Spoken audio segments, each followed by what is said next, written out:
Alright guys, what's up? Welcome back to the third and final match here with Jeskai Saheeli. Let's see here. Make the screen wider. We won the die roll, and yeah, we'd love to play first. Let's take a look at our opener. Yeah, this isn't bad, right? We have turn 1 Serum, turn 2 Wall, plus a removal spell.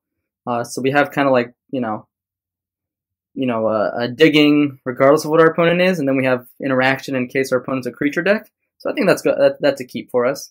I think I'll go ahead and lead on Island. I don't necessarily want to shock myself in this matchup, but we don't know yet. Feldar Guardian or Snapcaster Mage. Both of those could be pretty good here. Feldar Guardian is a combo piece. Snapcaster Mage can flashback this Path to Exile. Feldar Guardian also blinks Wall of Omens. So I think I actually like both of those. I'll go ahead and put the snap on top in case our opponent leads with an Inquisition or something here. It's possible I should have kept Feldar on top. All right, looks like this is Hollow One maybe. Yep. So I'm glad that I kept the Snapcaster Mage. Now, this could be this play here is not necessarily correct. It's possible I wanted to hold up Path to Exile here, but I feel like it's just I don't know, too obvious. But it's possible we just take a bunch of damage here. They go Burning Inquiry and we just take 6, and then we go down to 12, and that's obviously very scary against this deck. Wow, and we could even take even more damage. And Burning Inquiry means we could also just lose our Path to Exile, but it looks like there's no Burning Inquiry here, which is good for us. We obviously can't block because it has Menace. Our opponent gets in for... I feel like they should have done that pre-combat, because maybe they just forgot they had Menace. In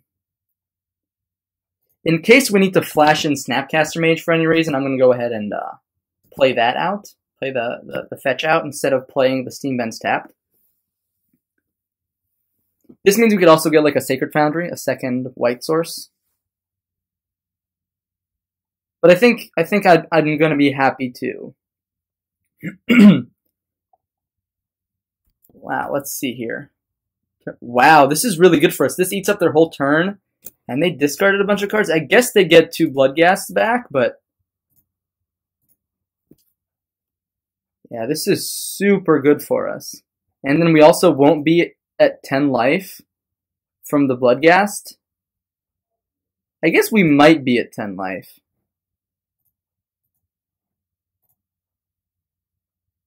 Obviously, I imagine our opponent probably already had a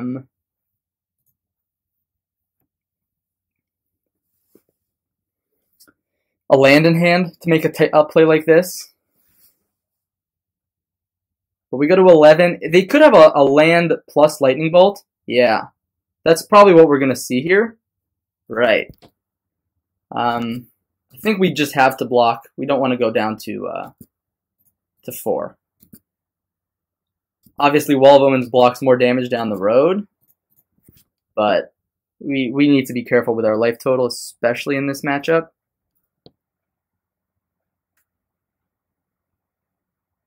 So obviously, a combination of spells like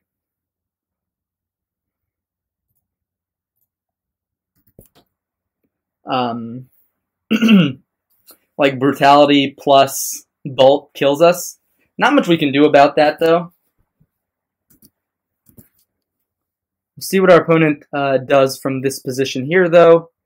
If they don't do anything pre-combat, I'm probably just going to go snap Path to Exile, block one of the Bloodghasts, and then path the other one. And then we can hopefully stabilize with Teferi by ticking down on one of the Bloodghasts, and then start upticking with Teferi. But it obviously depends on what we draw from these positions. Oh, I guess we wouldn't have a Bloodghast to tick down on, though.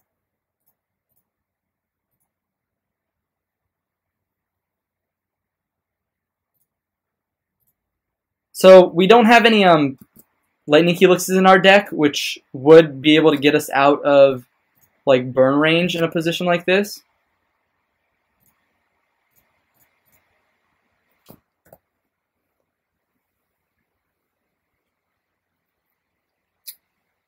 So I wonder if our opponent has anything. I mean, if they're tanking on here, are they thinking like of casting Lightning Bolt? I'm not sure that's in their best interest, but all right, they have another land, which means Bloodghast comes back. Which means that Teferi Downtick might be the safest play. We go to 4, but I think that's okay.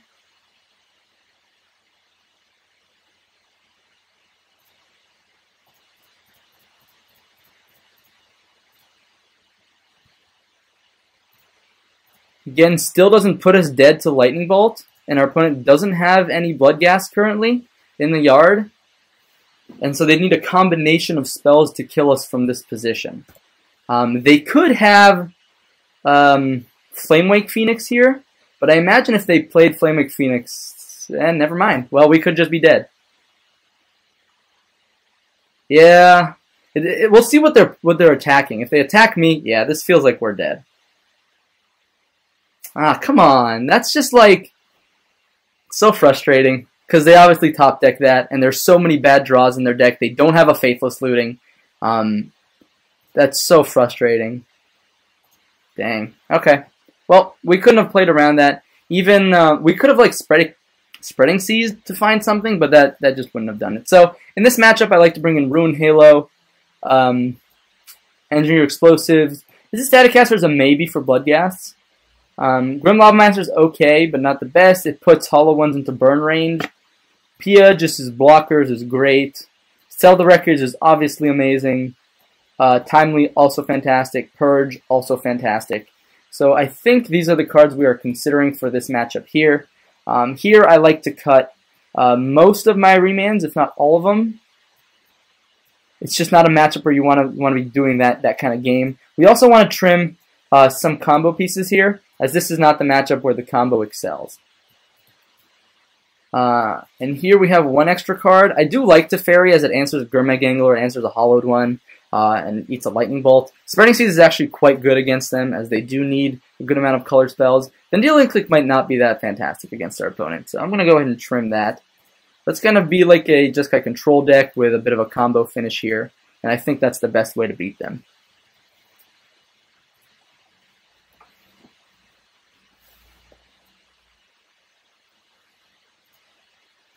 There is a possibility that they have like Blood Moons post board. I hope they don't, because I don't think I'm going to play around it if given the opportunity. I guess if given the opportunity means that maybe it wouldn't hurt our mana base too much. But we do have double red spells we want to be casting. We have, you know, Path, Snap, Path that we want to be able to do in this game here. So there's a few things we should consider. But hopefully timely reinforcements will help us come back from a position like we were in that match. Yeah, I think that's a keep, right? We don't have white mana, but we have double Path to Exile, and we have Serum Visions to find white mana. So that's going to be great for us here. Obviously, we do need to find white mana sooner rather than later, as this is one of those matchups where there's not a lot of time to stumble. But basic island, Serum Visions, Hollowed Fountain. Wall of Omens is not bad as well. And Snapcaster Mage was also a pretty great draw, but I think we'll go ahead and bottom the wall, top the Hollowed Fountain.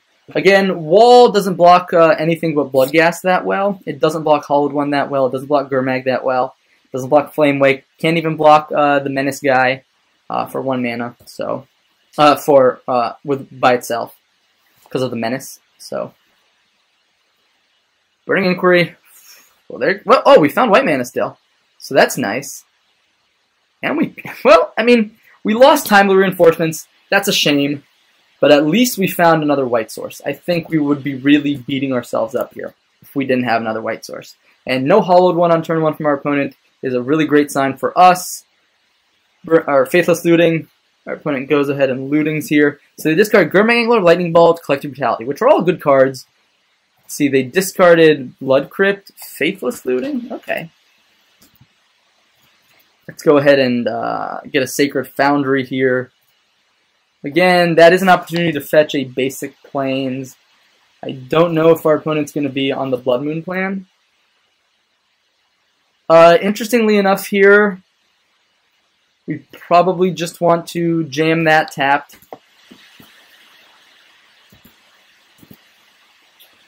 Yeah, I mean, obviously drawing that Steam Vents means I would have liked to get a Plains there.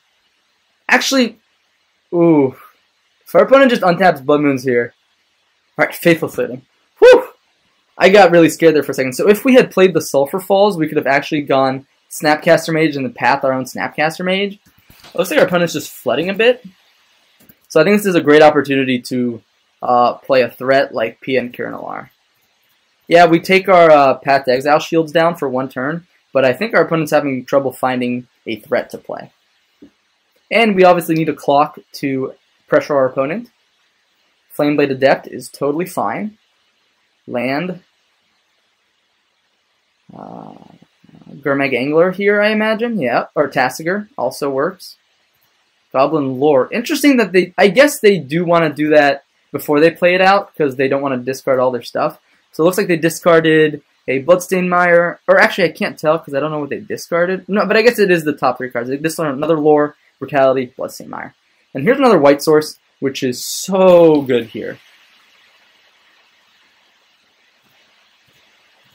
Let's go ahead and Path to Exile that Tassiger.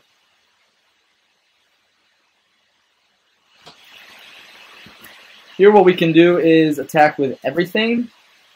Fetch up our other Hollowed Fountain. We can blink PN Kirinalar, get 2 more blockers, and we can still block the Flameblade Adept. Really only trading a...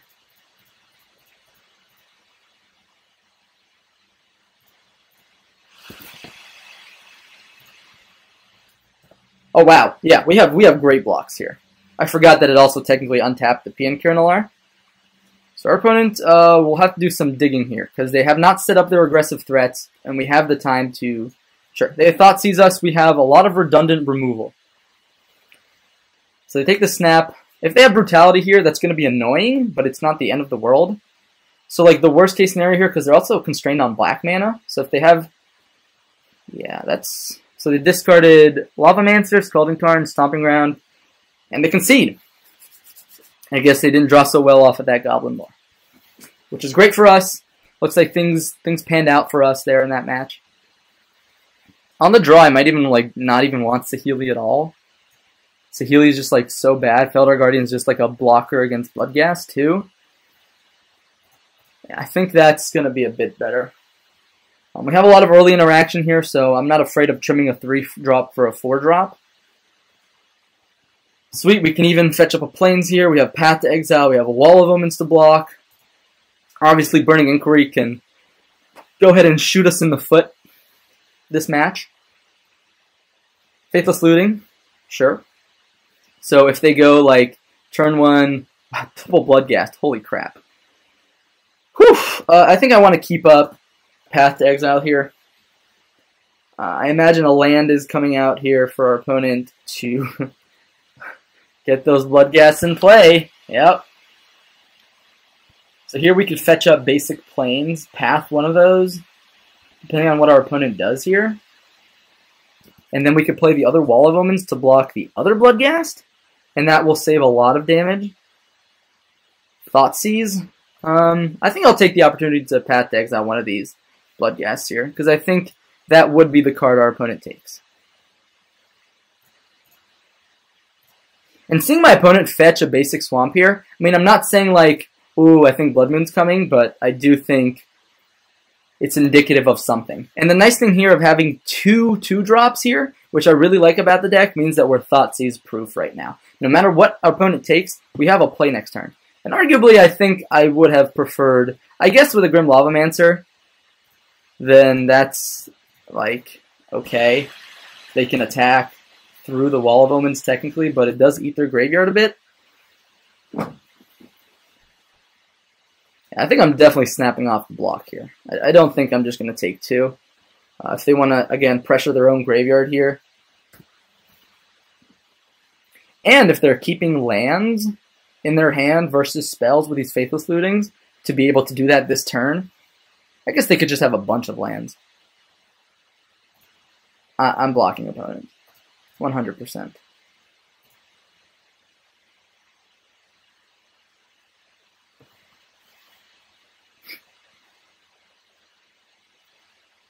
And a hollow one, alright. PNQ Lord, not bad. Could help us stabilize the board next turn. I think we'll go ahead and just play the Steam Vents and we can get a basic mountain next turn. So obviously firing off the Path to Exile on the Bloodghast was pretty necessary because of the Thoughtseize, but it would have been nice to still have it right now. And so if Wall of Omens dies anyways, there's an argument to...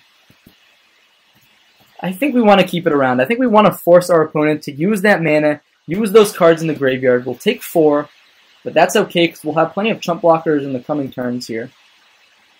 I guess now they have plenty of cards. Why didn't they do that pre-combat? I don't understand. Because then they could have gotten a Flamewake Phoenix and we would have been in a worse position.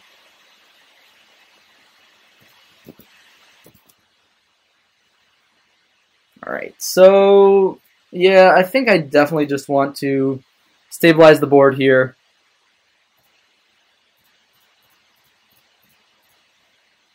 Just for like a turn. And maybe next turn I can go, if our opponent doesn't respect PNQ and leaves it around. Alright, never mind. Looks like we're going to be doing some chumping this turn. We're probably going to block the Hollow One and the Bloodghast. Looks like our opponent is learning to do their discard effects before attacks with a 4-power creature out. Hopefully no more Flamewake Phoenixes. Phoenixi? Phoenixes? I think it's Phoenixes. I could be wrong. So if they pitched Goblin Lore in those, that means they have good spells in hand, I think. But it could also mean they have hollowed ones in hand. Like another hollow... Okay, shocking it is kind of scary. I guess that is a Grim Lavamancer activation. And yeah, that's the worst case scenario for us here. Oh, it's also the Flamewake Phoenix mana, of course. So I think the card we need here is Settle the Wreckage. And we do play 2 of those. And we do have a Serum Visions next turn, so hopefully we can buy a little bit of time to get there. I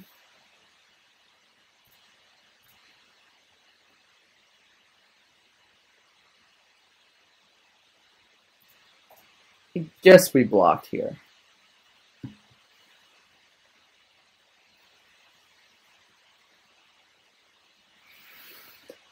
Okay, well, we're in a pretty bad spot, I'm not going to lie, guys. We're in a really rough spot here. Hopefully Serum Visions can buy us enough time to not die. Is Timely good enough? Paired with Path to Exile? Interesting. So I think because blocking the Bloodghast does... Yeah, I think we shock here. It also forces our opponent to, again, use their mana in a certain way. Here we can blink a Plains, because we don't have a value card out right now. And this represents Path to Exile, obviously. Our opponent is not an idiot, I imagine. Alright, well there comes the other Bloodghast. I don't think we're dead here. I think we can survive 1 turn. That Grim Lavamancer is obviously quite frustrating. And so we have to block the Hollow One, or we're dead. Alright, because, well, yeah, because we would take 8.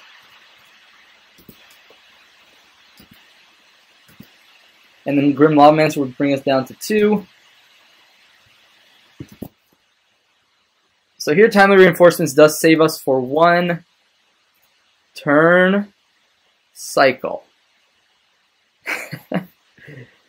Oh, we're back up to 10. If we can find like a Snapcaster Mage, we might be able to crawl our way back into this game. But our opponent could actually just like Grim Lavamancer, ping a soldier, Grim Lavamancer, ping another soldier on main phase.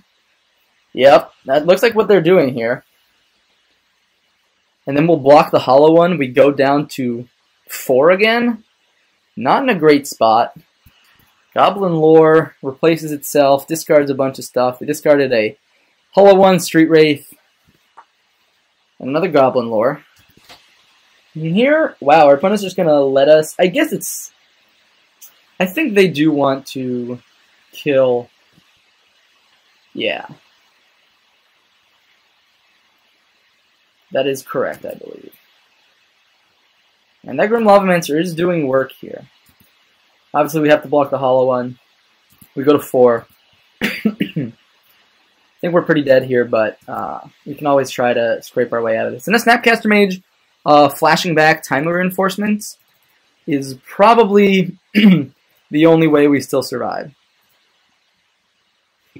Hopefully our opponent did not draw a... excuse me, guys. A like lightning bolt effect or something like that to make this clock better. So now, unfortunately, we don't even... So with a Grim Lavamancer out, we can't even, like, just cheese combo them out. Obviously, if they keep tapping it on their main phase, we could potentially if we draw both combo pieces. But again, we're sitting on 1 Saheeli here. Excuse me, guys.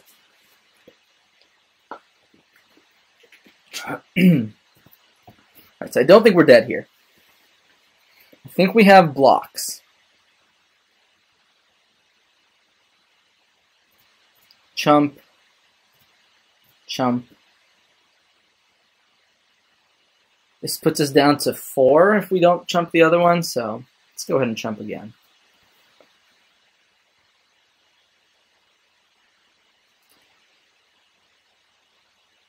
Alright, I think that's game. Yep. Unfortunately, we just didn't draw enough of the stuff we needed. Obviously, snap timely bought us a lot of time there, but it was almost kind of like a time walk. Well, not a time walk. It's almost kind of just like a redraw, like an explore, right? Essentially, the board state didn't change much, our life didn't change much, and we just kind of drew another card afterwards. So, unfortunately, it looks like we are dead here. That's a shame. Couldn't finish it off. But let's see if we would have drawn anything.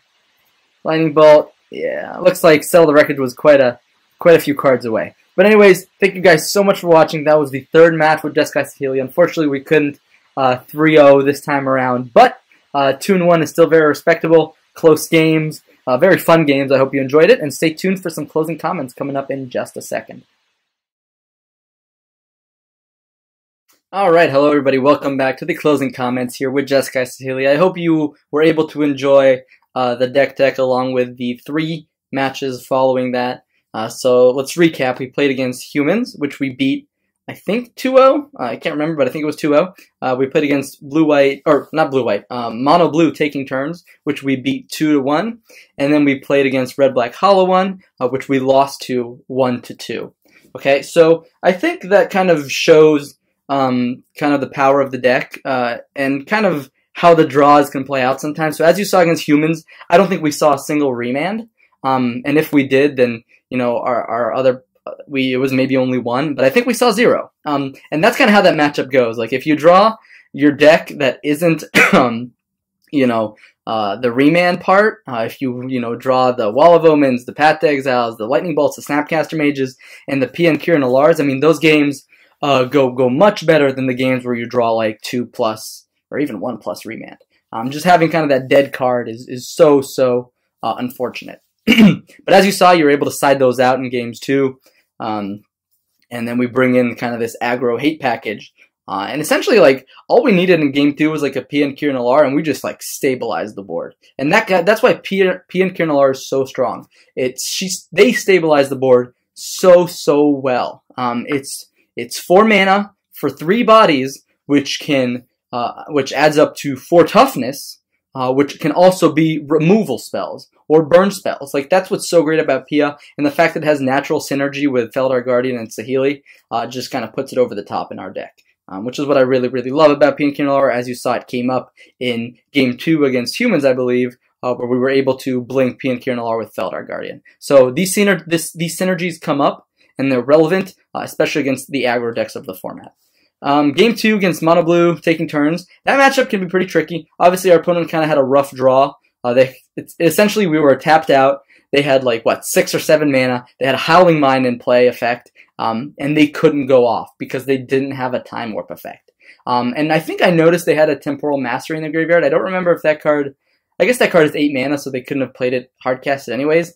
But, you know, still, like, that matchup we shouldn't have won, but we still, like, technically have the tools to beat it. Like, obviously, as you saw, Remand is so powerful when your opponent is trying to jam 5 mana plus sorceries, and it's even great if your opponent's main counter spells are like 4 mana Cryptic Commands, right? Because as you saw, we won the counter war, even though we initiated the fight, because their counter spells were very clunky. It was a 4 mana Cryptic plus a 2 mana Remand, and 2 Remands beat a 4 mana Cryptic plus 1 Remand, and so that's what's so great about that.